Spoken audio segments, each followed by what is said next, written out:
Porque ele agora está passando a música de ambientação. Mas você não precisa conectar aqui para... Não, não, não.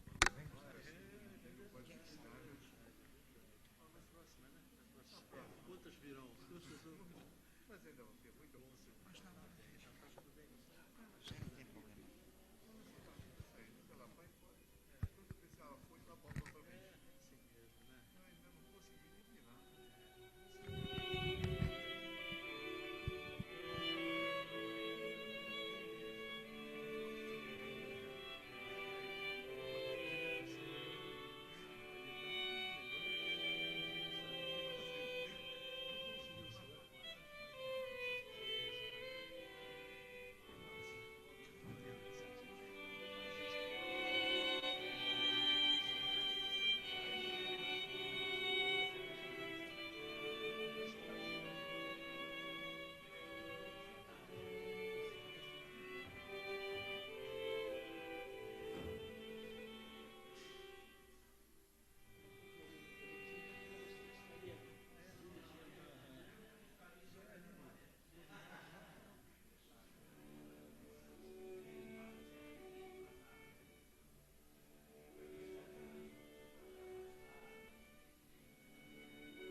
Aí a ventilação.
Boa noite, meus irmãos.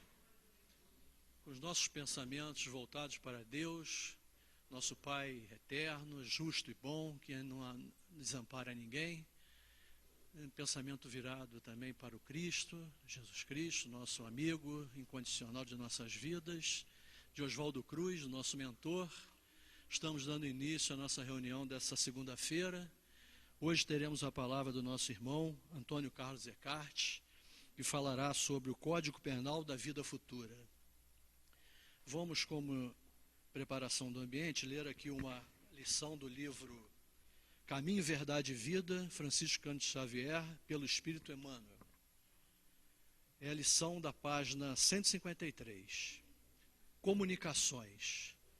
Amados, não creiais a todo espírito, mas provai se os espíritos são de Deus. Os novos discípulos do Evangelho, em seus agrupamentos de intercâmbio com o mundo espiritual, quase sempre manifestam ansiedade em estabelecer claras e perfeitas comunicações com o além.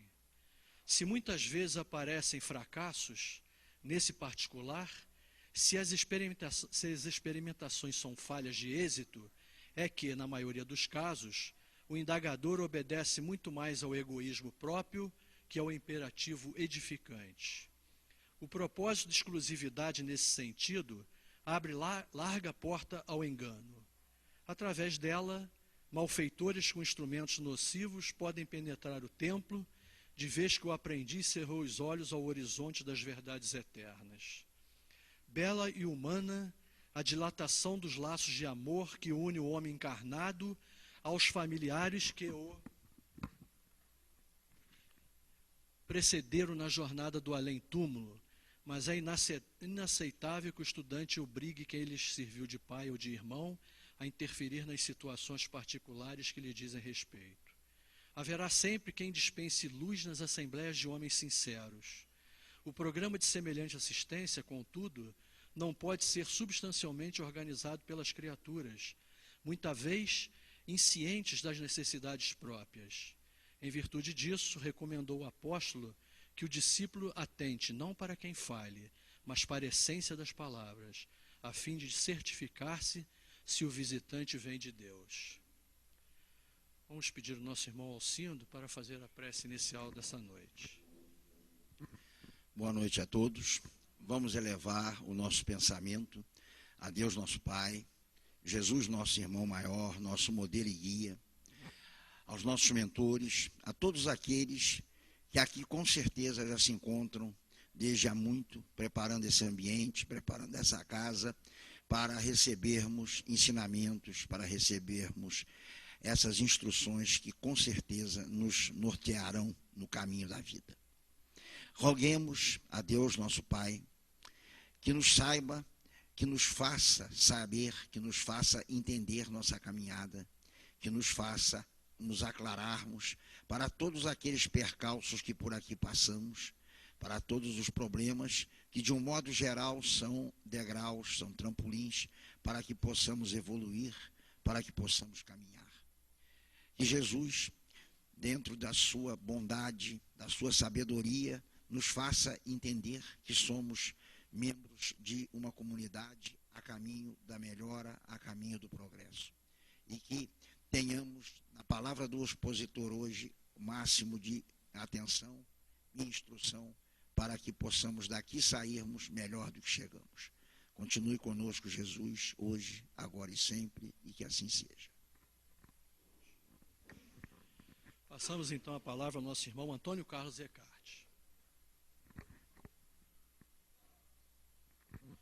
Boa noite, amigos, irmãos. Dizer da nossa alegria em retornar e estar entre vocês. Em primeiro lugar, agradecer a oportunidade que a casa nos dá mais uma vez de trabalho. Agradecer a espiritualidade amiga, em excepcional, aos mentores espirituais desta casa, por, de certa forma, terem concordado com a nossa presença no dia de hoje. Nossa finalidade é tentar ser útil em alguma coisa dentro da nossa modéstia. Esperamos que os nossos intentos sejam conseguidos. Meus amigos e meus irmãos, nós trazemos um tema hoje que o título talvez nos assuste um pouquinho pela primeira impressão.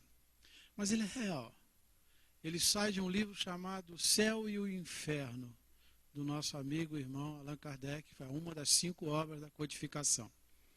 E ele nos traz alguns esclarecimentos, melhor dizendo, sobre o que nos espera depois da vida carnal.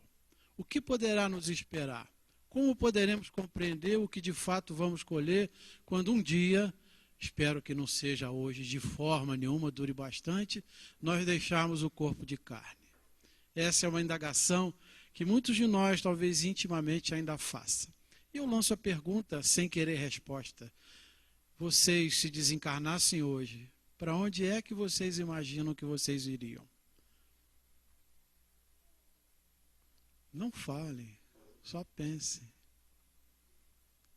Isso tem uma série de circunstâncias e uma série de respostas que o nosso íntimo, somente ele pode dar. Não existe outra forma. Só nós podemos responder para onde é que nós vamos. O título do livro de Kardec sugere o céu e o inferno. Ficou difícil, né, amigos? Inferno com certeza não, ou sim. O céu com certeza sim, ou não? Bem, é desse assunto que nós vamos conversar. É tão simples de entender, não é difícil, não é complicado.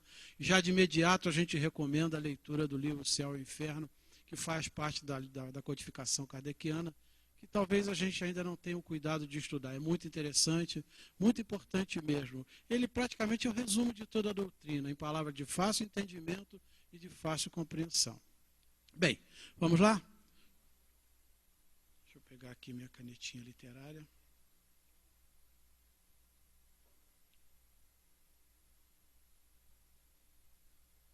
Essa é melhor. Bem, espero não estar atrapalhando a visão dos amigos. Código, segundo o título nos oferece o raciocínio, é uma norma, é uma regra, é um princípio, é uma reunião sistemática de disposições legais, reunião de preceitos, ou seja, de procedimento e regras. Todos nós vivemos debaixo de um código, tá certo? Infelizmente é verdade. O penal significa, em relação ao título, relativo a penas judiciais. Temos aqui advogados, não temos? Então, acho que nós estamos falando a mesma linguagem. Que impõe ou ameaça com penas. Nós somos ainda crianças vivendo debaixo de ameaças, está certo? Por que isso? Porque a gente ainda não tem a evolução necessária para não precisar mais leis que nos regem. É preciso que ameace, igual a gente ameaça as criancinhas, ou ameaçávamos, vamos deixar isso no passado. Se você não fizer, eu te boto de castigo. Se você não fizer, eu te dou uma palmada. Se você fizer isso, eu te tiro aquilo. Conosco é a mesma coisa. Nós precisamos de lei que regrem as nossas condições de evolução. Por mais incrível que pareça, ainda é assim. Por mais incrível que pareça, nós ainda vivemos debaixo da lei de Talião, né? De olho por olho e dente por dente. Não exatamente nesse conceito e nessa forma literária, mas de qualquer maneira, plantou, colheu. A cada um, não é verdade? Então é sempre uma espécie de uma ameaça ou uma lembrança de que a gente deve se esforçar para viver o máximo possível que nós pudermos dentro das leis humanas e, excepcionalmente, divinas. A pena é uma punição, é um castigo, o sofrimento. A gente já aprendeu que dentro da doutrina espírita a palavra castigo já não existe mais. Porque tudo que nos acontece de negativo não é castigo. Ou é arrependimento, ou é uma reparação, ou é uma expiação. Portanto, é uma forma de ensinamento, é uma lembrança que nos traz de que alguma coisa nós fizemos para merecer tamanha dor. Sempre é assim, seja corporal, seja moral, seja material. Sempre é assim. Alguma coisa nós fizemos. Tem uma frase que define bem isso. Não há causa sem efeito. Assim como não há efeito, isso explica tudo. Então, existe sempre uma razão. A gente não deveria se queixar quando as coisas acontecem, porque esse Deus, esse si a gente deve tirar, e Jesus são absolutamente justos e bons, o que está acontecendo é uma questão de justiça. Portanto, a palavra castigo não funciona, mas no passado Kardec era obrigado a empregar para que tornasse mais fácil o entendimento. Ele disse, Jesus, que não sairás de lá enquanto não pagares o último ceitil. É uma ameaça, não é? Ou uma advertência, como queiro. Enquanto a gente não se redimir das nossas imperfeições, ou pelo menos no nível que nós estamos, não mantermos-las sob controle, nós teremos que reencarnar. É uma boa notícia? Acho que não, mas é uma notícia verdadeira. Enquanto a gente não tiver as nossas imperfeições sob domínio, a gente vai ter que reencarnar num plano de provas e expiações tal qual a Terra. Não sei quando e nem sei até quando, isso depende da condição de cada um, mas o fato é que é assim, também é uma forma de nos chamar a atenção. E ele ainda dizia, a cada um segundo suas obras. Plantou, dizia Paulo, há de colher. Então é muito preocupante da nossa parte, antes de falar, fazer ou pensar alguma coisa, a gente passe pelo crivo da nossa experiência, em especial dentro da doutrina espírita. É ela que vai nos dizer, segundo a nossa consciência, repito, se nós estamos certos ou errados, se devemos fazer ou não. Mesmo assim, às vezes, sabendo que não devemos fazer, nós ainda relutamos em fazer de forma diferente. Faz parte da nossa caminhada. Não é certo, mas é normal, embora não seja certo, devido ainda à nossa falta de fortalecimento. Ninguém poderá ver o reino de Deus se não nascer de novo. De novo, mais uma advertência, mais um puxãozinho de orelha. Então, cada vez que nós viemos à Terra reencarnados ou a um planeta de prova e expiação, no momento que nós estamos vivendo dentro da nossa evolução, nós teremos que nos renovar. Como dizia Paulo, um homem novo nascendo dentro do homem velho. Então, manda o bom senso que a gente aproveite da melhor maneira possível as oportunidades da prática dos conhecimentos que nós estamos adquirindo. É uma advertência, com certeza. Bem, o céu e o inferno, então, meus amigos, como nós podemos perceber pelas advertências, pelos ensinamentos, é uma questão individual. Eu posso estar no céu e posso estar no inferno. Depende como eu encaro as coisas. Todos dois são uma espécie de alegoria, de metáfora. São dois significados que não devem ser levados ao pé da letra. Alguns pregam o céu como uma coisa maravilhosa, e a gente sabe que, de fato, isso está um pouco distante. O inferno seria a condenação eterna, coisa que também a gente sabe que não existe, até porque Jesus foi muito claro, e Jesus não mente, quando ele disse que não descansaria enquanto um de nós estivesse afastado do seu rebanho. Portanto, inferno nem pensar. Mais uma vez, reforça que é uma tese, é uma alegoria, é uma metáfora em relação ao aprendizado, para que chame atenção e balance conosco. Se nós tivéssemos que optar agora pelo significado das duas palavras, sem as entender completamente, escolheríamos o céu ou o inferno? Que bobagem, que pergunta idiota, né, irmão? Como é que eu vou fazer uma pergunta dessa num momento desse? Mas é evidentemente que a gente preferiria o céu. Mas aí vem a outra pergunta, mas você merece ir para o céu? Melhor não responder, vamos em frente. O céu e o inferno, então, meus irmãos. Olha, no céu e inferno, Kardec define assim: em geral, a palavra céu designa o espaço indefinido que circunda a terra, não é isso? Significa exatamente isso. Não exatamente o que a gente gostaria que fosse, né? Nós gostaríamos que fosse diferente. Já o inferno, segundo o dicionário brasileiro, segundo o cristianismo, em especial a religião católica, é um lugar destinado ao suplício eterno das almas dos condenados. Suplício eterno. Portanto, Jesus estaria mentindo quando ele disse que todos nós temos que chegar até ele. Não vamos colocar aqui em dúvida o pensamento de quem quer que seja. Mas no livro Os Bastidores da Obsessão, voltei aqui. Nos Bastidores da Obsessão, do nosso irmão Divaldo Pereira Franco, pelo espírito Manuel Filomeno de Miranda, diz que o céu ou o inferno são dependências que construímos em nosso íntimo, vitalizadas pelas aspirações e mantidas a longo esforço, pelas atitudes que imprimimos ao dia a dia da nossa existência. O céu ou o inferno é uma escolha minha, é uma escolha essencialmente consciencial. Eu posso estar no meio da guerra, estar em paz comigo mesmo, eu estou no céu. Eu posso estar vivendo uma vida maravilhosa e nada me agrada, eu estou no inferno. Eu costumo dizer que a melhor maneira da gente avaliar é quando a gente deita a cabeça no travesseiro, segundo recomendou Santo Agostinho, que nós fizéssemos uma análise do nosso dia, sempre ao deitar, ao colocar a cabeça no travesseiro, pensássemos o que nós fizemos de bom e o que nós fizemos de mal. Uma conversa extremamente íntima, que ninguém vai ouvir. Né? Ninguém vai ouvir, a não ser os espíritos, que não são muitos, são só 28 bilhões, não são muitos. Né? Esses ouvem o nosso pensamento porque representam uma vontade. Então, essa análise deveria ser feita todas as noites, para que a gente no dia seguinte batesse palma para a gente ou repreendesse. Se bem, naquele aspecto que eu falhei ontem, hoje eu preciso me melhorar.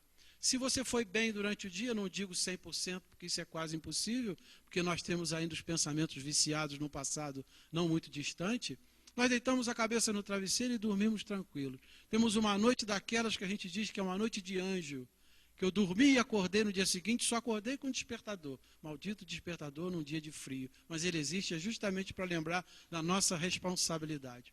Então a gente teve uma noite tranquila, sem sobressaltos, sem acordar e depois ficar sem sono para dormir novamente. Isso significa que a nossa trajetória diária foi boa. Significa que a nossa consciência estava no céu.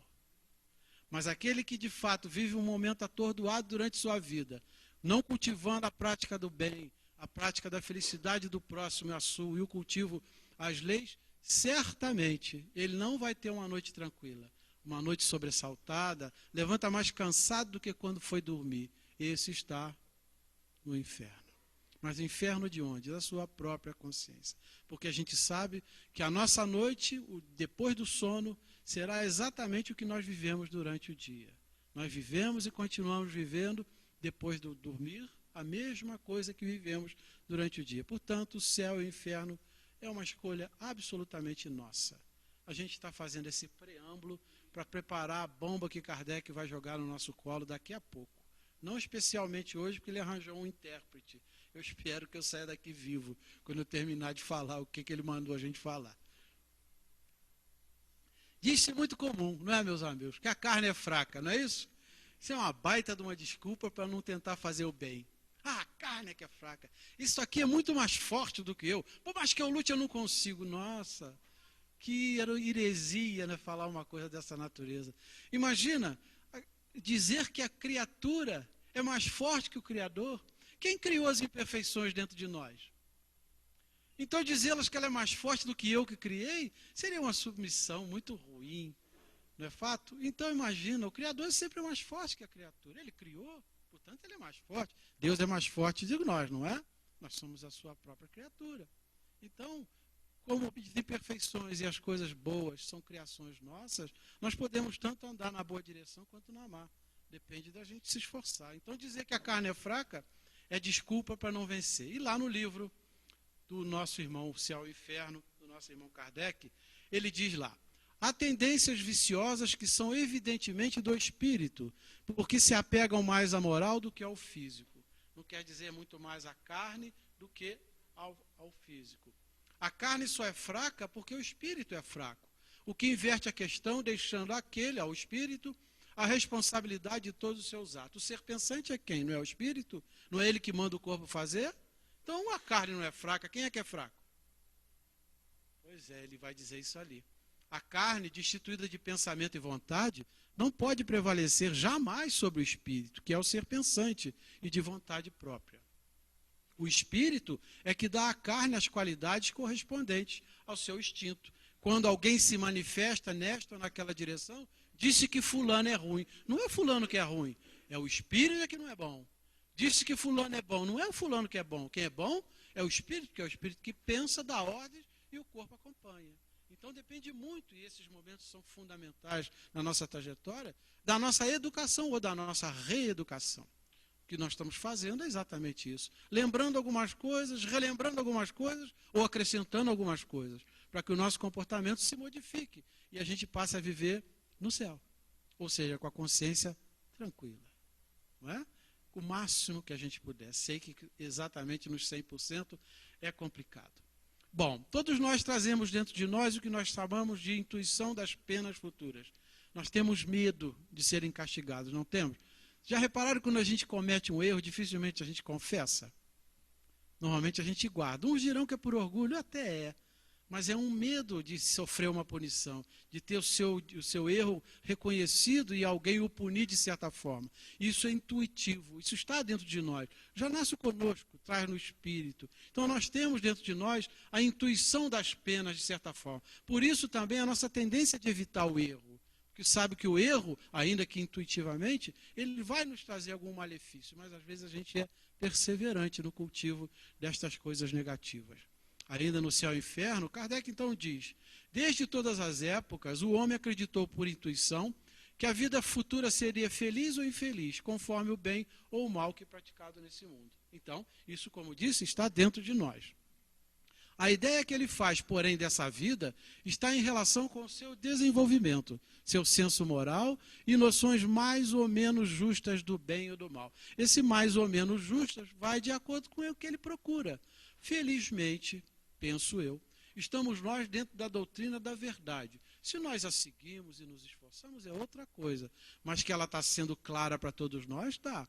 Ela está sendo bastante simples de entendimento. Cada vez mais, as cortinas do passado vão se descerrando. E nós vamos começando a entender com muita clareza o que lá atrás para a gente era confuso. Até o próprio Evangelho, que alguns tinham dificuldade de descerrar os seus ensinamentos, hoje não tem mais. Todos estão entendendo o que Jesus quis dizer. Isso é formidável, por um aspecto. Por um outro, traz também uma baita responsabilidade. Porque, como Jesus explicou, agora que sabes, não volte mais a pecar. Então, agora que a gente tem conhecimento e reconhece que aquilo deve ser evitado, nós devemos nos esforçar o máximo possível para podermos evitar aquilo que nós sabemos hoje que, infelizmente, é um erro. Então, o céu e o inferno se faz nessas condições em você praticar o que conhece como verdade. Ao não praticar, você está no inferno. Percebem, irmãos, como é que é uma metáfora, uma alegoria que faz parte da nossa trajetória, do nosso bem-estar físico e espiritual? Acontece assim. Ele prossegue. Dominado pela matéria, o homem não pode compreender senão imperfeitamente a espiritualidade, imaginando as penas e gozos futuros um quadro mais material do que espiritual. Aquele que vive basicamente a vida material, e mesmo aqueles que estão dentro da doutrina, que pouco esforço fazem para viver espiritualmente, eles acham que tudo vai acabar quando a morte chegar. Tanto é que eles perseveram no cultivo do mal, fazendo algumas coisas que vão de encontro à lei. Portanto, estão plantando um inferno na própria trajetória. E isso fazem porque eles não têm certeza de que são espíritos.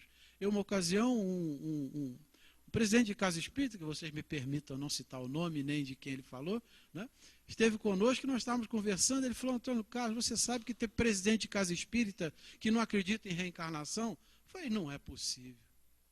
Eu falei: pois é, mas existe. Eu não vou dizer o nome, ele também não disse. Mesmo que eu soubesse, eu também não falaria para não denegrir. Então, por que isso? Porque aquele que de fato acredita na reencarnação, ele se esforça. E nós vamos entender isso lá. Kardec vai explicar isso quando nós chegarmos na parte importante da matéria de hoje. Não podendo compreender senão o que vê, o homem naturalmente moldou o seu futuro pelo presente. Não é isso? Hoje nós estamos vivendo ontem e amanhã viveremos hoje. Basta plantar para colher. Basta viver, então, no céu ou inferno, é uma escolha absolutamente nossa. Se hoje não está bom, é porque ontem eu não fui bem. Mas com o entendimento de hoje, eu modifico o meu futuro. Há-se uma mania, às vezes, de se julgar que o futuro é na próxima encarnação. O irmão me deu até quando para falar? Ah, porque eu estou vendo lá 6 horas, eu acho que eu vou encher os ouvidos. Todo mundo olhou. Mas é mesmo, o relógio parou no tempo, eu falei: opa, deixa eu aproveitar, hoje eu estou à vontade. Então, meus amigos, de fato essas coisas acontecem na nossa vida para nos chamar a atenção nesse sentido. Então, nós moldamos o nosso futuro pelo nosso presente. Por favor, quem é que se ama aqui? Só tem um. Melhorou um pouquinho, mas é pouco, hein? Vocês não se gostam, hein? Meu Deus! Se vocês não se gostam, como é que vocês vão gostar dos outros? Vocês já pensaram que para iluminar os outros a gente precisa ser luz? Nossa, que dúvida que eu trouxe para cá hoje. Não vou sair decepcionado, não. No final, faço a mesma pergunta. Vamos ver se todo mundo levanta a mão. Bom, eu me amo, meus irmãos. Ou pelo menos eu acho que me amo. Não muito porque eu estou provocando vocês. As penas temporais. Bom, mesmo sabendo que há penas a cumprir pelas nossas práticas infelizes, dentro das imperfeições, elas são temporais, porque elas não duram mais do que o necessário. Ninguém deve $1 milhão e paga 1 milhão e 1. Pelo menos na lei divina, não. Deveu $1 milhão, pagou, ou melhor, reparou, resgatou, está quite. Por isso, as penas têm um tempo determinado. Você erra e é responsável por amanhã ter que reparar. Isso é normal e natural, até como forma de aprendizado. Mas não mais do que isso. Portanto, tudo que nos acontece, um dia terá um fim. Se hoje temos um corpo doente, Se cuidarmos dele, amanhã ele será são. Se hoje nós temos uma situação financeira complicada, passado esse temporal, um dia passa, então a gente volta a ter uma situação regular. Porque Deus não quer, e nem Jesus, que nós soframos eternamente, não é isso? Seria o inferno, não é? Inferno significa algo eterno, segundo alguns esclarecimentos. Também no mesmo livro, no livro dos Espíritos, Kardec pergunta lá na questão 983, não experimenta sofrimentos materiais o espírito que expia suas faltas em nova existência? Então, quando o espírito morre, ele vai expiar lá em cima as faltas ou vai expiar na nova existência? Então, ele continua na pergunta. Será exato então exato dizer-se que depois da morte só há para a alma sofrimentos morais? O que vocês acham? Depois que morre só há sofrimentos morais ou há sofrimentos materiais? Nós não somos matéria, portanto, o sofrimento será imoral. Está onde? Na nossa, é o céu ou o inferno, depois da morte.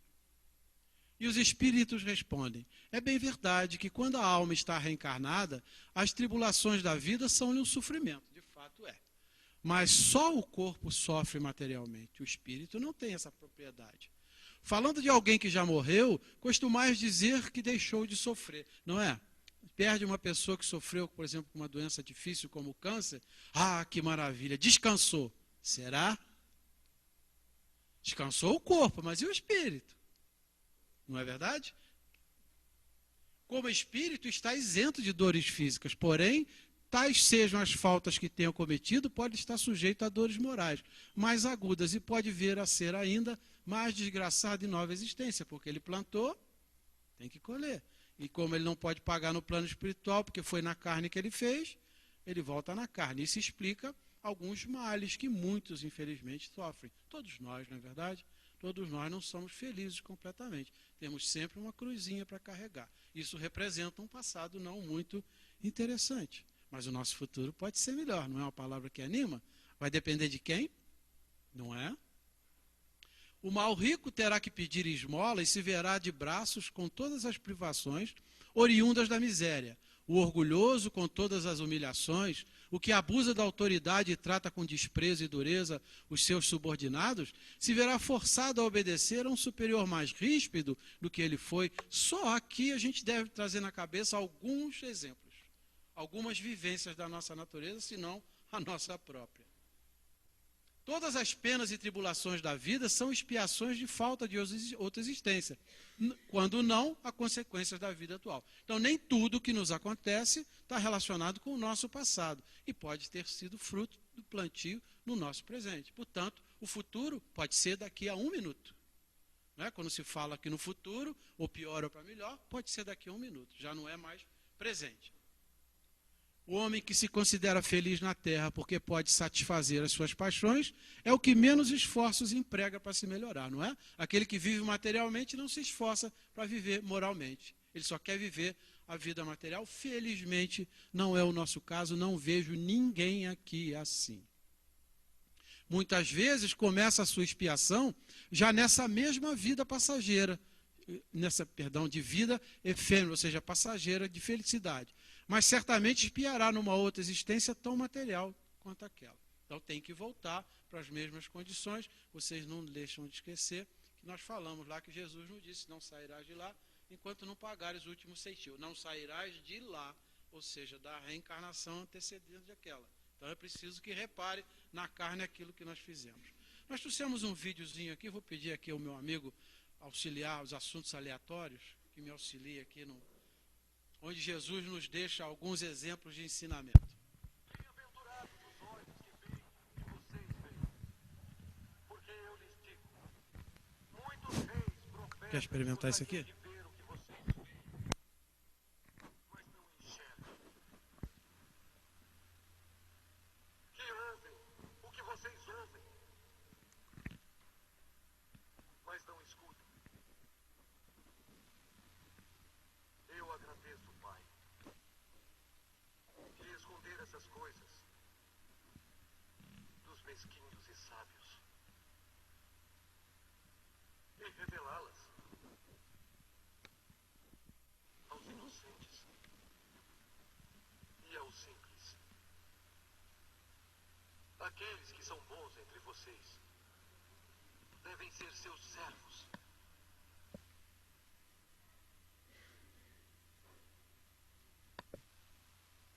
Aqueles que são os primeiros devem ser seus escravos. E o Filho do Homem não veio para ser servido, mas para servir e dar a sua vida pela de muitos outros. Venham até mim, todos os que trabalham e estão sobrecarregados,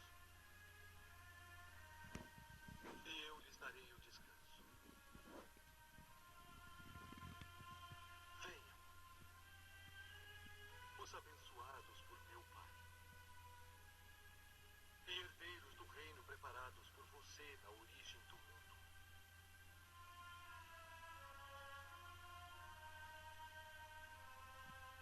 Eu estava faminto e me destes comida. Eu tive sede e me destes o que beber. Eu era um estranho e me recebestes bem. Eu estava nu e me vestistes.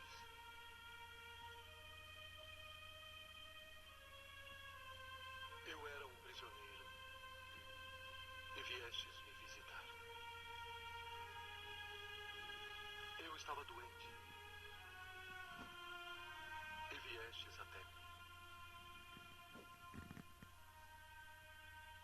Vocês perguntarão: quando fizemos tudo isso por você? Quem fez isso entre todos os meus irmãos? Fez isso por mim. Amem seus inimigos. Abençoem quem os amaldiçoa. E façam o bem àqueles que os odeiam.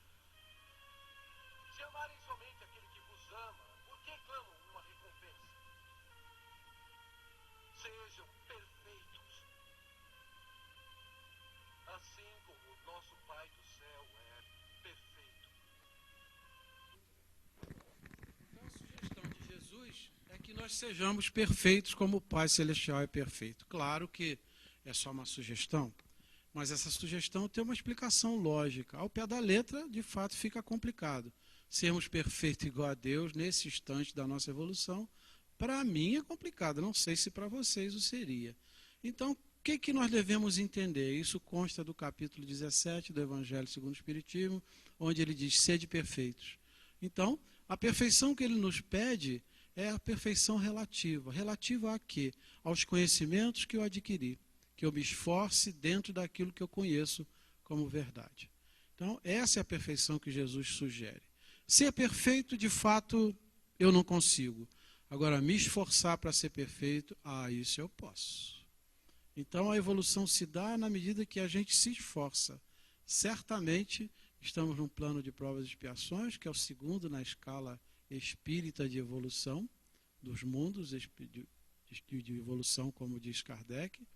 Portanto, estamos ainda pequenininhos, saídos do jardim da infância ainda, caminhando talvez para o preparatório, para a faculdade, mas ainda estamos longe. Portanto, pedir-nos perfeição não seria coerente da parte de alguém que conhece tudo e a todos. Então, o que ele nos pede é que nós sejamos perfeitos. E isso certamente vai de encontro ao nosso céu e ao nosso inferno. E, finalmente, depois desse pequeno preâmbulo, nós vamos chegar à parte, então, do Código Penal da Vida Futura, que consta da primeira parte, capítulo 7 do livro Céu e Inferno, que foi escrito por Kardec, a sua última obra, em 1865. Então vamos lá. A alma ou o espírito sofre na vida espiritual as consequências de todas as imperfeições que não conseguiu corrigir na vida corporal. Continua sendo o que era na carne. A morte não muda ninguém. Tá? Se é bom na carne, continua sendo bom no plano espiritual. Se é mauzinho na carne, continua sendo mauzão no plano espiritual. o seu estado feliz ou desgraçado é inerente ao seu estado de pureza ou impureza. O céu ou o inferno, como nós já comentamos, depende disso. A completa felicidade prende-se à perfeição, isto é, a purificação completa do espírito. A gente fez até um breve comentário a respeito disso. Toda imperfeição é, por sua vez, causa de sofrimento e de privação de gozo, do mesmo modo que toda perfeição adquirida é fonte de gozo e a suaviza os sofrimentos. Então, nós podemos modificar o nosso mal com o cultivo do bem. Podemos, às vezes, ter que passar por experiências, segundo o nosso planejamento reencarnatório, bem desagradáveis. No entanto, com a prática do bem, eu adquiro moeda forte que pode pagar parte desse débito. Então, fica mais leve a minha cruz. Assim funciona. Não há uma única imperfeição da alma que não importe desgraça e inevitáveis consequências, como não há uma só qualidade boa que não seja fonte de gozo. Então não há injustiça. A justiça está presente em tudo. A soma das penas é, assim, proporcionada à soma das imperfeições, como a das alegrias, a das qualidades. Ninguém paga ou recebe mais do que, de fato, tem merecimento.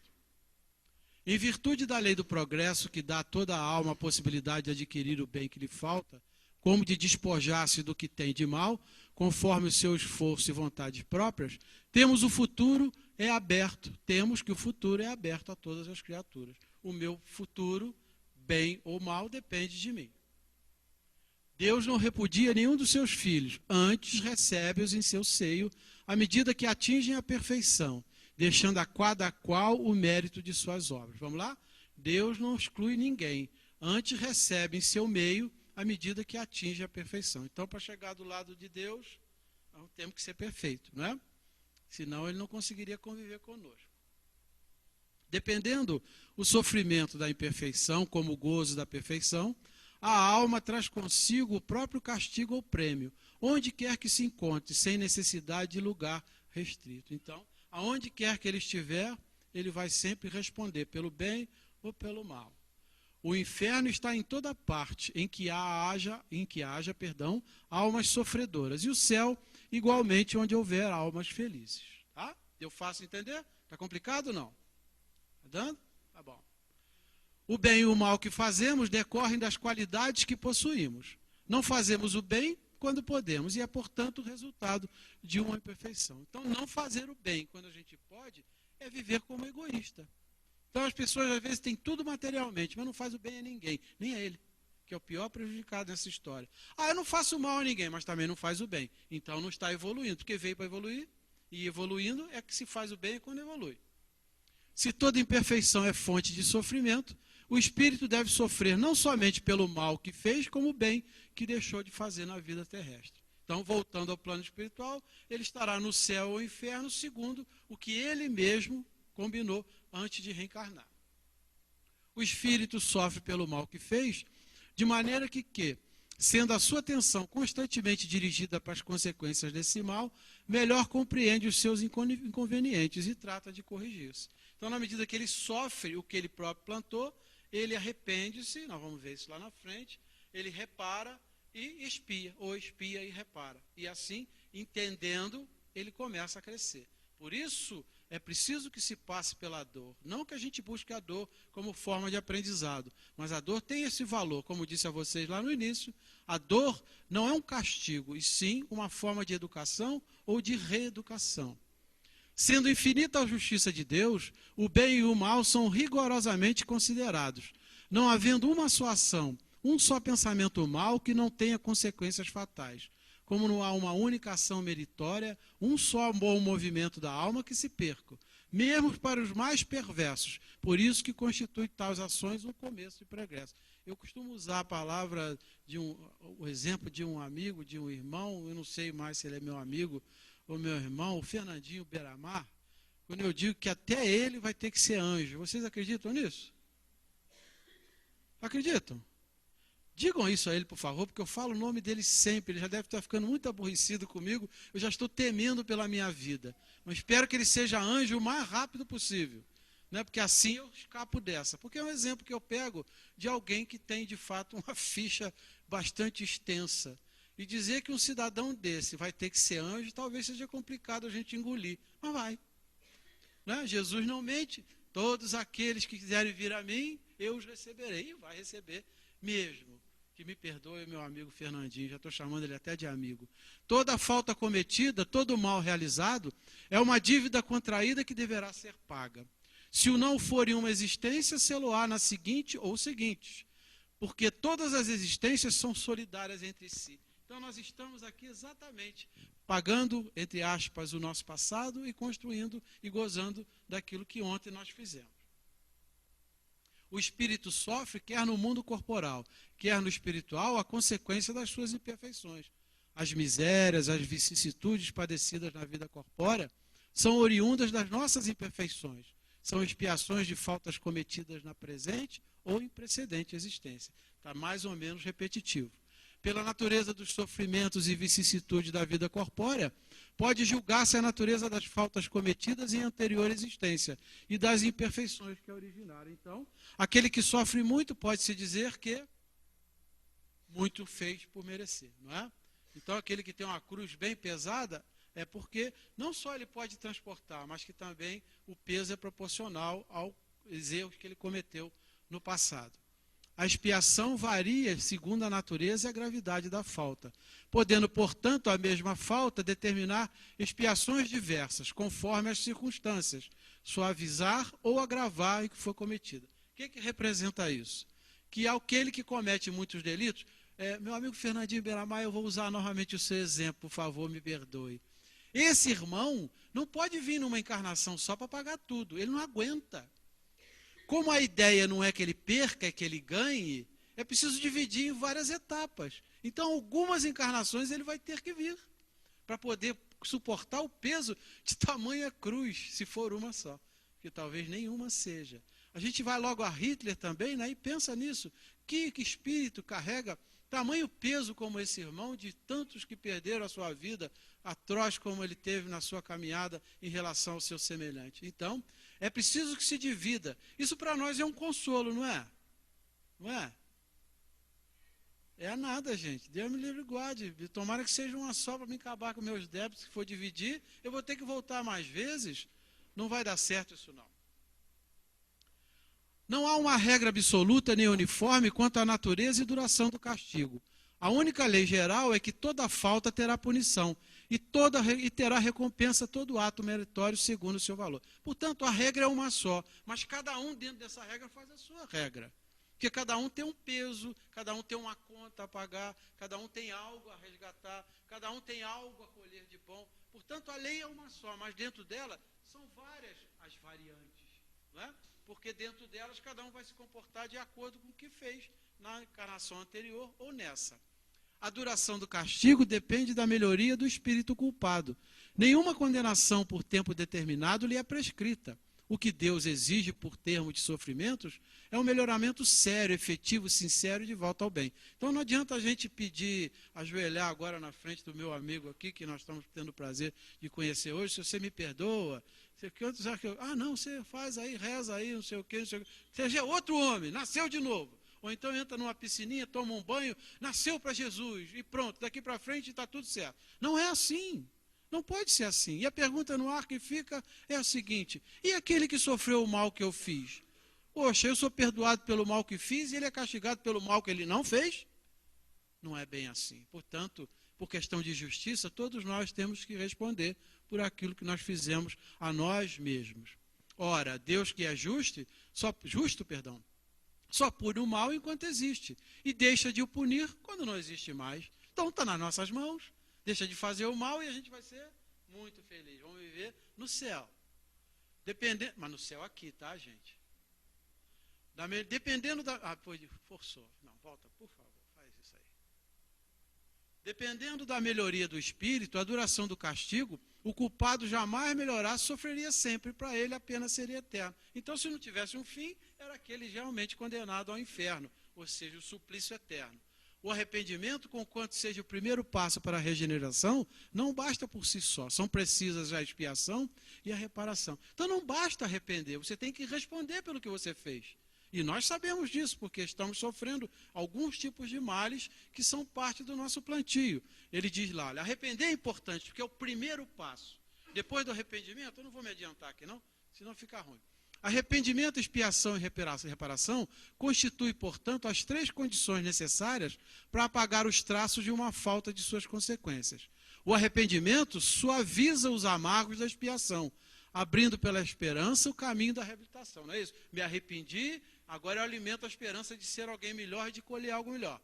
Só a reparação, contudo, pode anular o efeito destituindo-lhe a causa. Do contrário, o perdão seria uma graça e não a anulação. Então você tem que reconquistar a confiança para poder depois estar numa outra posição. Vamos dar um exemplo aqui. Lá está sempre 6 horas, eu vou ser enganado. A gente vai a um banco, pega um certo empréstimo, né? Eu espero que ninguém precise, porque os juros estão altos. Pega um empréstimo, depois combina um prazo e no prazo, ainda que se esforce, não consegue pagar. Demora, o banco tem que tomar ações essas ou aquelas que o meu amigo jurídico aqui conhece bem. Portanto, da próxima vez que você for pedir um empréstimo ao banco, ele vai criar restrições, não vai? Vai te pedir garantias e é justo que seja assim. Assim também é o arrependimento. Não significa que você está curado, é preciso que você prove que está curado. Essa é a reparação. Tá? E evidentemente que expiar o mal é por conta do débito que você contraiu. Você vai ter teu nome sujo que com o tempo você vai ter que levantar e pagar. Assim também espiritualmente funciona, não exatamente nesses termos. O arrependimento pode dar-se por toda a parte em qualquer tempo. Se for tarde, porém, o culpado sofre por mais tempo, não é verdade? Quanto mais tempo ele demorar para se arrepender, mais tempo ele vai ter que sofrer.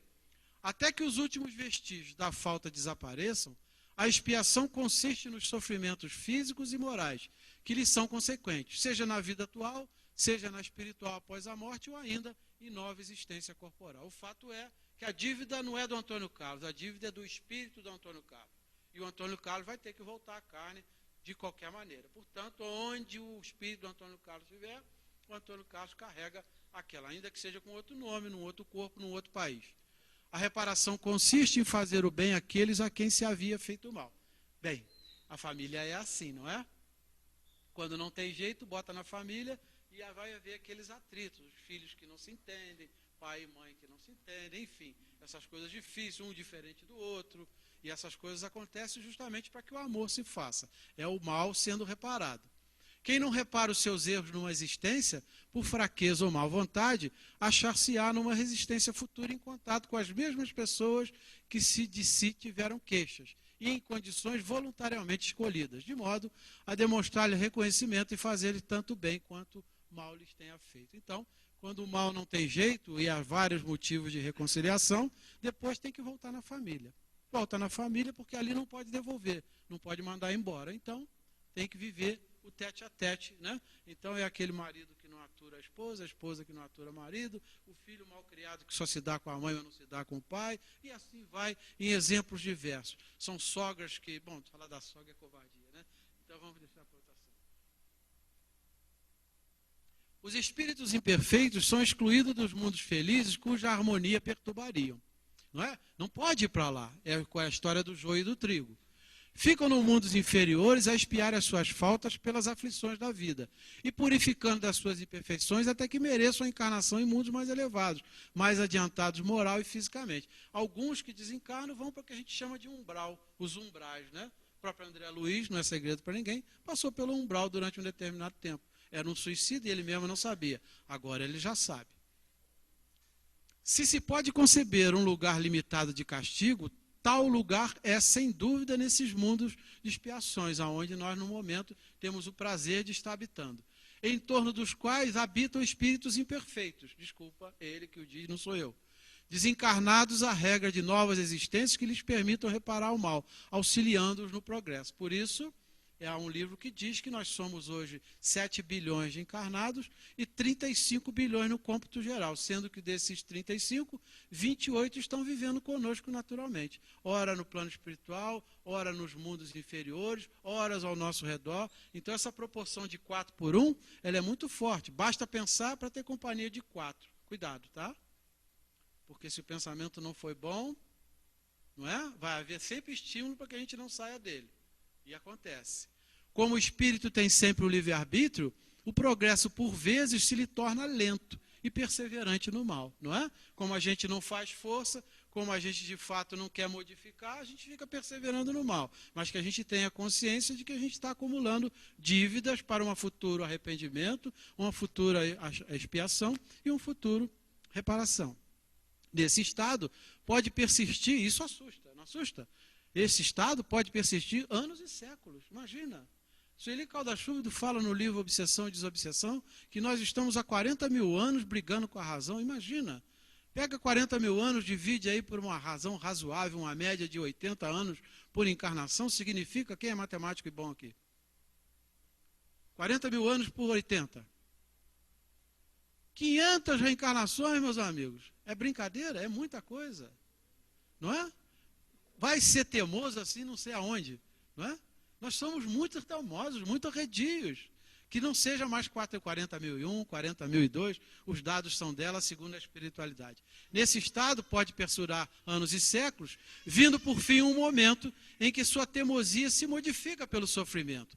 E a despeito de sua vaidade, reconhece o poder superior que o domina. Tem gente que se acha autossuficiente a ponto de dizer que Deus não existe, que Jesus é só um conto, que essas coisas não funcionam, que o importante é viver na matéria. Quantos a gente conhece assim? Não muito poucos, né? Não muito poucos. Muito bem. Então, desde que se manifestem os primeiros surgimentos de arrependimento, Deus lhe faz entrever a esperança. Cada vez que eu lembro disso, eu lembro de André Luiz, quando ele se arrependeu e foi resgatado. Vocês lembram? Isso está nos livros dele. Né? Então, nem há espírito incapaz de nunca progredir, voltado à eterna inferioridade, o que seria a negação da lei do progresso, que providencialmente rege todas as criaturas. Então, todos nós temos que chegar lá. Por isso, não há nenhuma falsidade da minha parte dizer que o Fernandinho Beiramar vai ser um anjo. É a terceira vez que eu cito o nome dele. Quaisquer que sejam a inferioridade e a perversidade dos espíritos, Deus jamais os abandona. Não é bom? Por isso que Kardec falou que nós estamos dentro do Consolador prometido, não é? Mas que isso não seja fruto de persistência no mal, porque nós vamos precisar de mais reencarnações. Aí Sueli vai escrever no livro, ora, era 40 mil, agora são...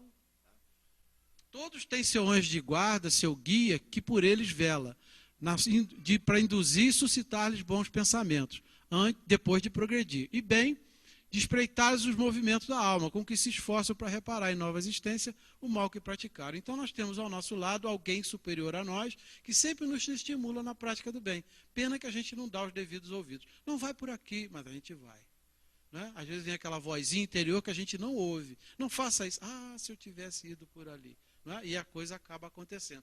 É o anjo de guarda, ou o espírito protetor, ou o anjo guardião, ou a entidade, como queira, ou o guia espiritual. O nome eles não se importam. O importante é que cada um de nós tem um guia espiritual. Isso é ótimo, né? Só que a gente precisa dar ouvido a eles. Contudo, essa interferência do guia jamais faz-se, quase sempre ocultamente, e de modo a não haver pressão, pois que o espírito deve progredir por impulso da própria vontade, nunca por qualquer sujeição. E o bem e o mal são praticadas em virtude do livre-arbítrio. Então ele não nos obriga, ele sugere. Ouve se quiser, vai se você achar que deve. Mas a sugestão sempre vem. Persistindo no mal, sofrerá as consequências por tanto tempo enquanto durar a persistência. Do mesmo modo que quando dando um passo para o bem, sente imediatamente benéficos efeitos. A responsabilidade das faltas é toda pessoal. Ninguém sofre por erros alheios. Tem gente que acredita nisso, que está pagando o que o bisavô fez, né? Há uma doutrina que acredita nisso. Salvo se a eles deu origem, quer provocando-os pelo exemplo, quer não os impedindo, quando poderia fazer. Quando a gente pode evitar o mal em alguém e a gente não o faz fazendo a caridade, a gente está colaborando para que aquela pessoa sofra. E a gente é responsável por isso. Assim, o suicídio é sempre punido, mas aquele que por maldade estimula outro a cometê-lo, esse sofre pena ainda maior. Não é? Então aquela história do general. O general tem os seus comandados e abaixo dele vai terminar no soldado. Quem vai para a guerra são os soldados. Quem é o mais responsável? São os soldados que mataram ou aquele que mandou matar? Já pensaram nisso? O mais responsável é aquele que mandou matar. Os soldados só obedeceram ordem. Às vezes até por falta de opção, mas também responderão. Deixa eu observar ali. Já estamos no nosso tempo, meus irmãos. Eu vou correr um pouquinho aqui.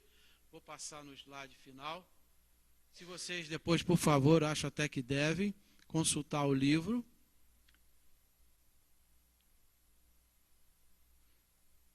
Como vocês observam, tinha alguns slides a mais. Muito bem. Em que pese a diversidade de gêneros e grau de sofrimento dos espíritos imperfeitos, o Código Penal da vida futura pode resumir-se nesses 3 princípios. Primeiro, o sofrimento faz parte da imperfeição. Não que a gente procure o sofrimento para aprender, tá? A gente, evidentemente, tem que entender isso. Quando se dá o sofrimento, está fazendo parte da nossa evolução.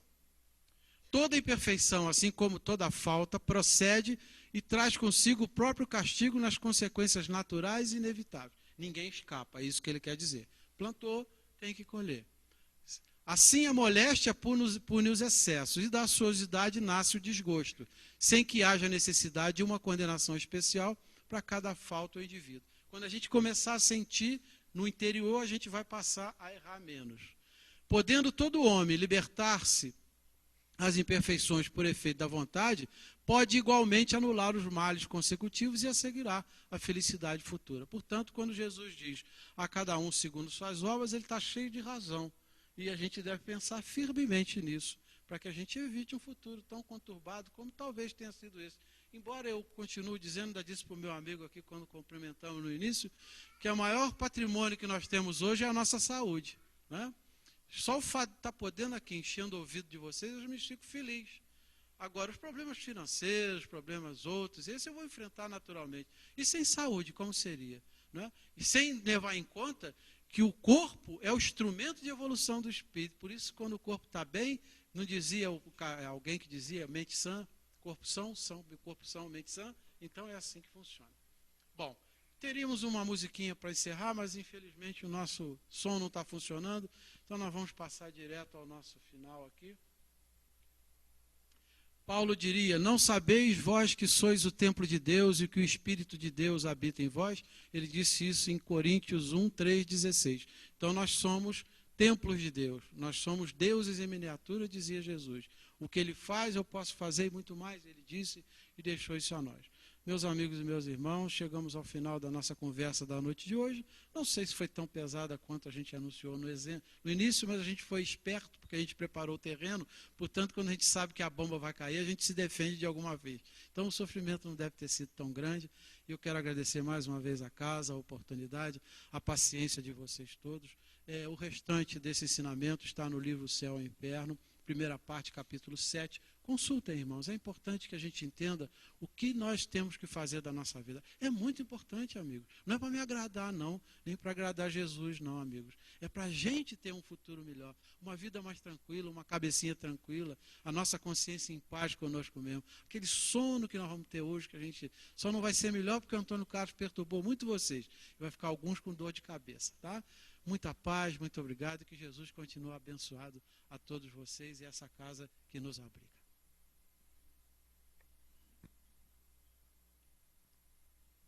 Agradecemos ao nosso irmão Antônio Carlos Zecarte, que com muita objetividade e clareza nos trouxe um tema tão importante, um tema evangélico tão importante, tão profundo e tão caro à vida de todos nós. Que possamos levar esses ensinamentos da noite de hoje para nossas reflexões mais profundas, para que possamos o quanto antes vivermos não o inferno, mas o céu em toda a sua plenitude. Temos aqui uns recados. No dia 11 de agosto, às 10 horas, é um domingo, teremos aqui na casa a presença de um orador espírita, um professor aposentado, é poeta, escritor, membro atuante do Centro Espírita Caminhemos com Humildade em Nilópolis e no Centro Espírita Leão Denis, na cidade do Rio de Janeiro. É o nosso irmão Lidiênio Barreto de Menezes, que fará uma palestra sobre evangelização infantil. Então estão todos convidados, quem puder comparecer, é um tema muito interessante e o orador realmente é muito bom. Estão pedindo para comunicar que o retorno da evangelização se dará no dia 1º de agosto. Todos aqueles interessados assim poderão procurar estar aqui com seus filhos no dia 1º de agosto. Vamos pedir ao nosso irmão Alcindo que fale alguma coisa sobre a campanha Nota 10. Mais uma vez, a casa vem buscando melhorar a sua arrecadação de gêneros alimentícios para os nossos assistidos. A campanha do quilo, em que pese até esse domingo agora, foi bem melhor, mas vem sofrendo com uma dificuldade de mão de obra, com uma dificuldade de pessoas para coletar esses donativos, que são em grande número feitos com muito boa vontade, com todo carinho, mas realmente tem se tornado difícil a mão de obra. Então nós estamos buscando reviver aquela campanha nota 10, que se consiste em cada um de nós que pudermos, que tivermos possibilidade, assumirmos 10 quilos de alimento, 10 litros de leite, enfim, 10 de cada um dos mantimentos que nós necessitamos. Nós temos lá na secretaria essa relação. Não precisa ser uma pessoa só, podemos juntar 2, 3 e chegarmos ao número 10. Com certeza, essa é uma prática que ajuda muito aqueles nossos assistidos. São hoje em torno de 40 famílias, 42 famílias, e mais aqueles que durante o mês sempre necessitam, sempre nos procuram, e nós, graças a Deus, temos conseguido atingir. Então, todos aqueles, ou melhor, atingir não, atender, todos aqueles que puderem e quiserem colaborar com essa nossa campanha, nos procurem lá na secretaria, por favor.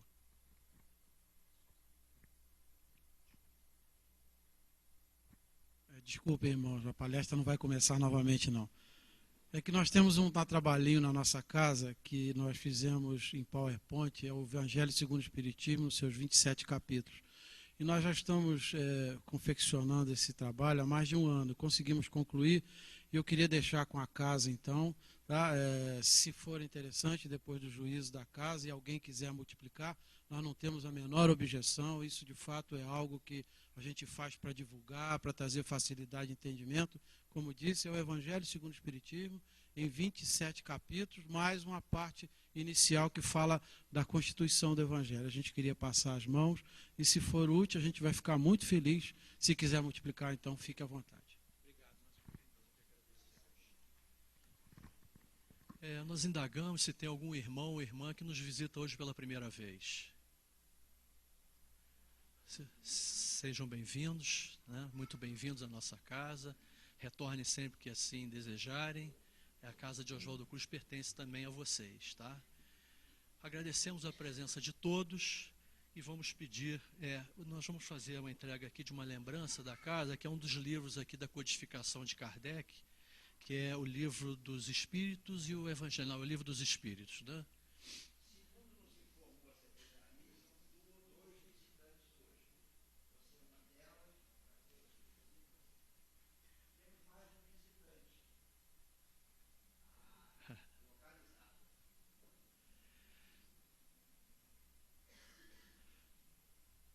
Vamos então pedir para passar para a nossa prece das 21 horas, que será proferida pelo nosso irmão Hélio Miller, pedindo ao nosso irmão que possa reduzir a intensidade da luz.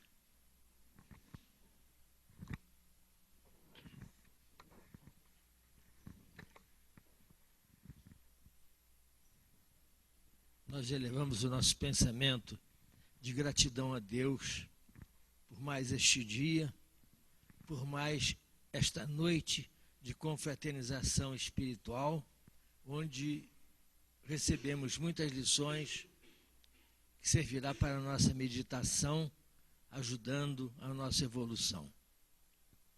Todos nós, acredito que viemos aqui em busca, e viemos sempre aqui à nossa casa espírita, em busca de conhecimentos, em busca de lenitivo, em busca de consolo.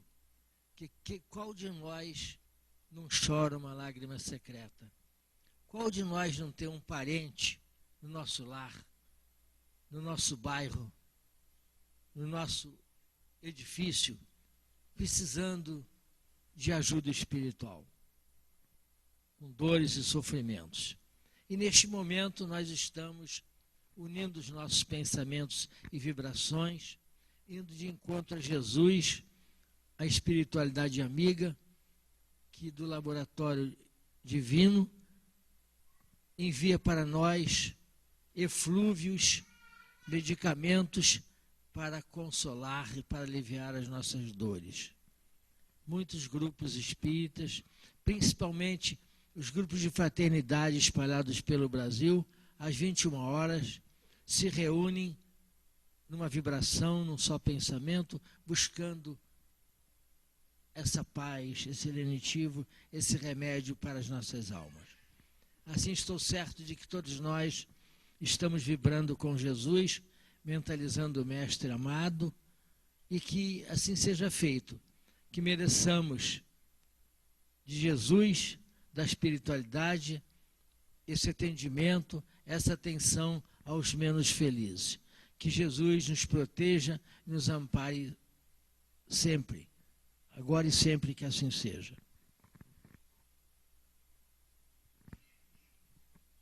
Pedimos aos nossos irmãos aplicadores de passe que possam dirigir a cabine. Aqueles irmãos que desejarem receber o passe, podem aguardar nos seus lugares, que serão chamados.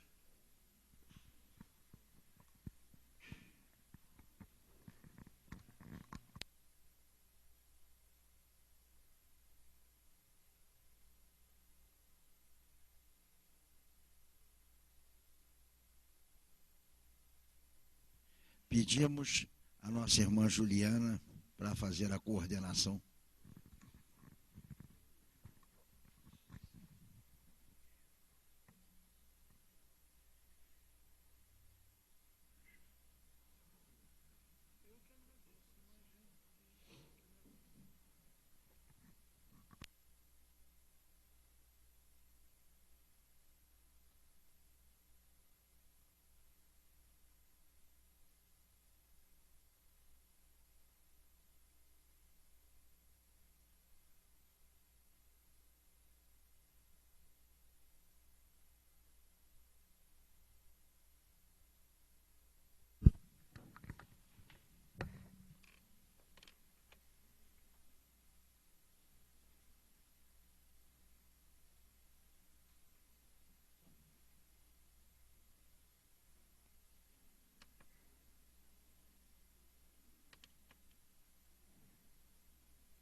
Nos dias difíceis, reflete nos outros dias difíceis que já se foram. Depois de atravessados transes e lutas que supunhas insuperáveis, não soubeste explicar a ti mesmo de que modo os venceste e de que fontes auristes as forças necessárias para te sustentares e refazeres durante e depois das refregas sofridas.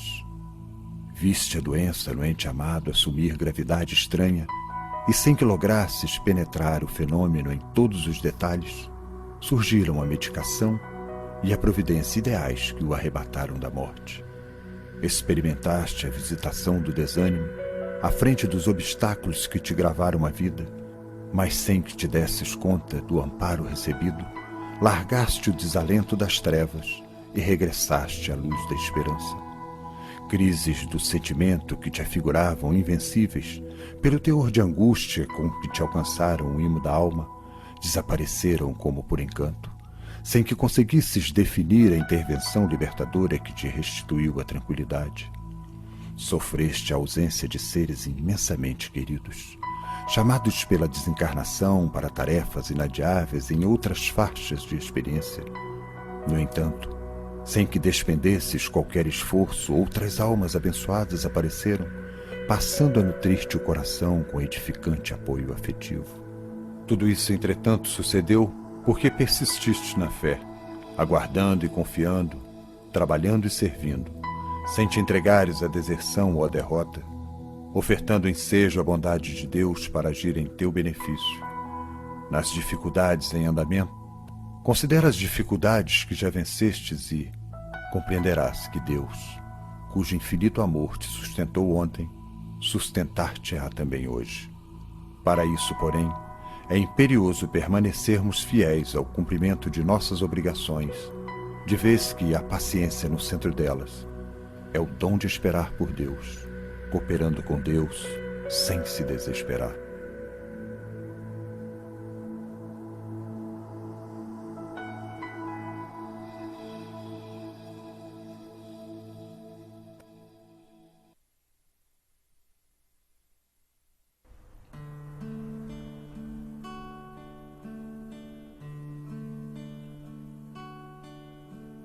Deus está aqui neste momento. Sua presença é real em meu viver. Entregue sua vida e seus problemas. Fale com Deus, Ele vai ajudar você.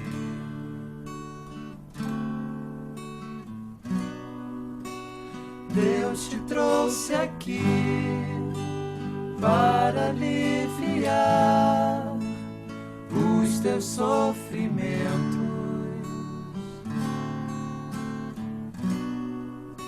É Ele o autor da fé, do princípio ao fim, em todos os momentos. E ainda se vier em noites traiçoeiras, se a cruz pesada for, Cristo estará contigo. O mundo pode até fazer você chorar, mas Deus te quer sorrindo. E ainda se vier em noites traiçoeiras, se a cruz pesada for, Cristo estará contigo. O mundo pode até fazer você chorar, mas Deus te quer sorrindo.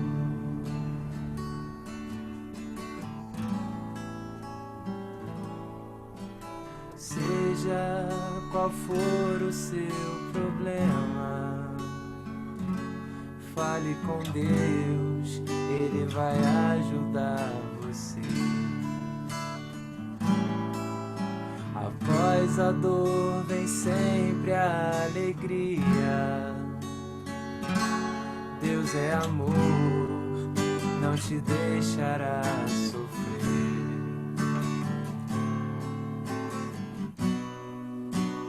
Deus te trouxe aqui para aliviar os teus sofrimentos.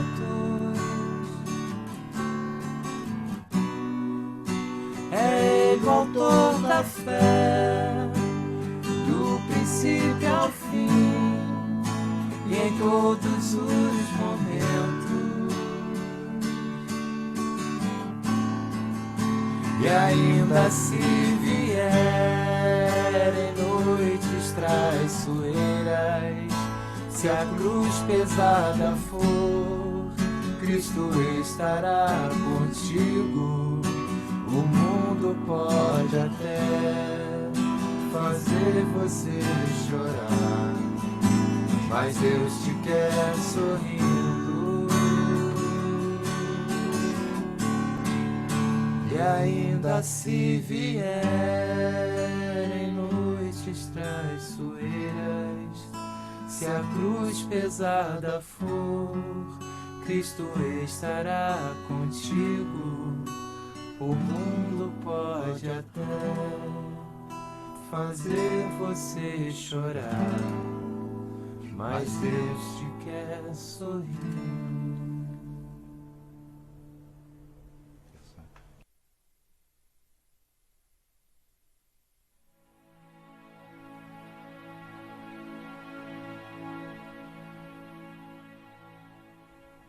Quando tudo te pareça frustração e impedimento, no instante em que a solidão te obrigue a pensar e repensar, em observando os recursos necessários à própria subsistência cada vez mais distantes, no momento em que os melhores amigos te considerem incapaz para o serviço a fazer, na travessia de graves desgostos, nas épocas de crise quando a provação te procure para demoradas visitas, ouvindo os pregoeiros do pessimismo e do desalento, diante das ocorrências complicadas e dolorosas quando o desânimo te ameace, ou na ocasião em que todas as circunstâncias surjam conjugadas como que, favorecendo a ignorância e o desequilíbrio, guarda a certeza de que estás atingindo a hora de luz, em que desfrutas a oportunidade de revelar a força de tua fé e o ensejo bendito em que podes, com a bênção de Deus, esquecer o mal e fazer o bem.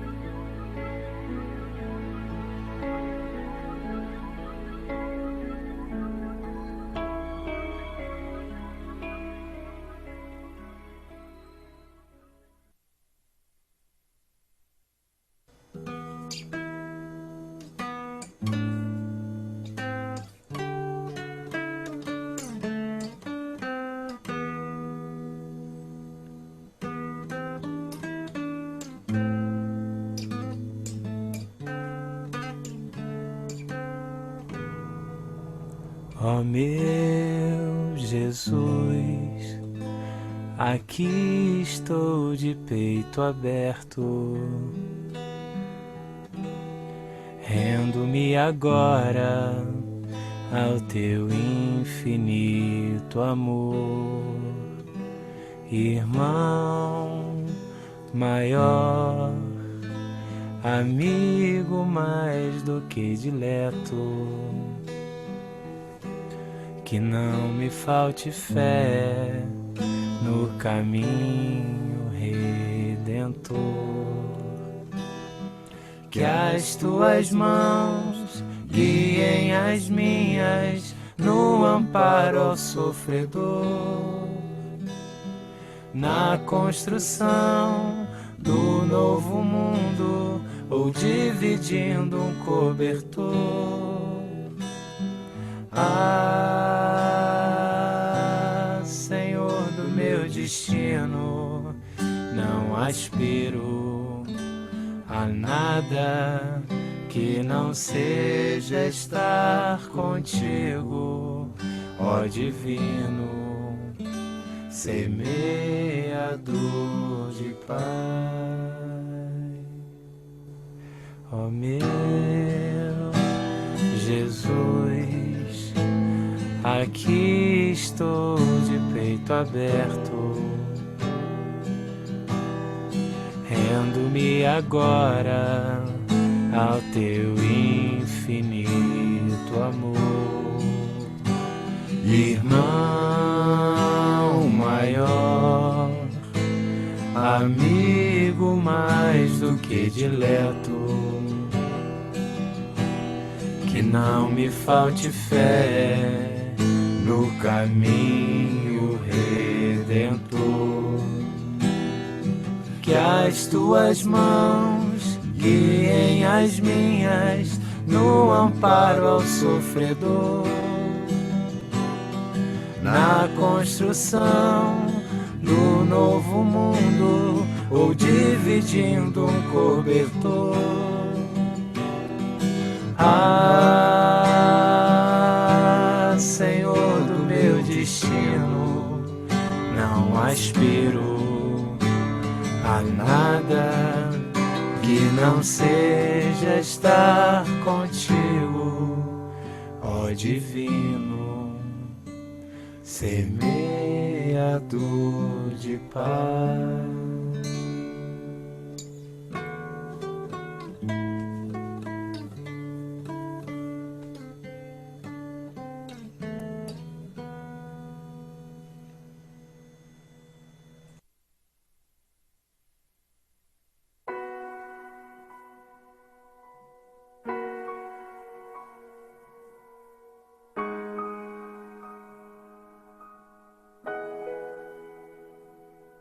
Caminharás muitas vezes no mundo à maneira de barco no oceano revolto, sob ameaça de sossobro a cada momento.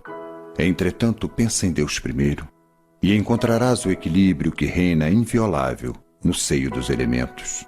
Se a natureza parece descer a desordem, prenunciando catástrofe, não permitas que a tua palavra se converta em agente da morte. Fala em Deus primeiro. Antes das destruições que hoje atribulam a humanidade, outras destruições ocorreram ontem, mas Deus plantou em silêncio novas cidades e novos campos onde a ventania da transformação instalara o deserto. Se os profetas da calamidade e da negação anunciarem o fim do mundo, traçando quadros de aflição e terror, crê em Deus primeiro, recordando que ainda mesmo da cova pequenina em que a semente minúscula é sepultada, o Senhor faz nascer a graça do perfume e a beleza da cor, a abastança da seiva e a alegria do pão. Se a dor te constringe o peito em forma de angústia ou abandono, tristeza ou enfermidade, recorre a Deus primeiro. Ele será teu refúgio na tempestade, companheiro na solidão, esperança nas lágrimas e remédio no sofrimento. Diante de toda provação e à frente dos próprios erros, busca Deus primeiro.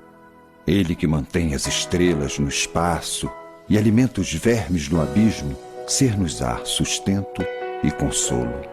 Nesse ou naquele problema, quanto nessa ou naquela dificuldade, confia em Deus primeiro e sentirás que a nossa própria vida é uma bênção de luz para sempre, guardada nos braços do amor eterno.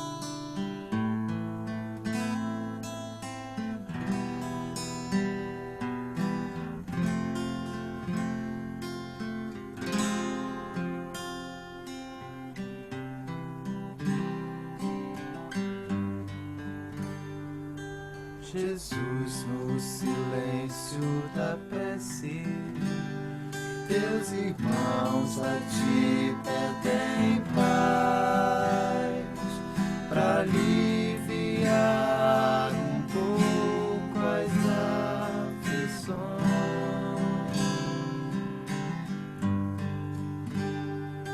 Senhor, enxugai nosso pranto, precisamos do teu amor, de sentir tua presença, envolver nossos corações. Por isso,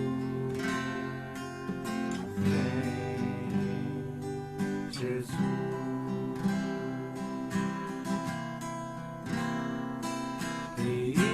Ao teu encontro, queremos te seguir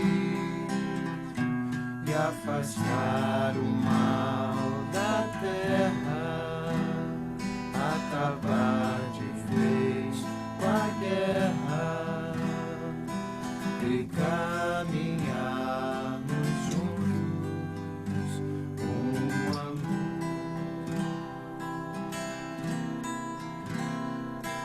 Ir ao teu encontro, queremos te seguir e afastar o mal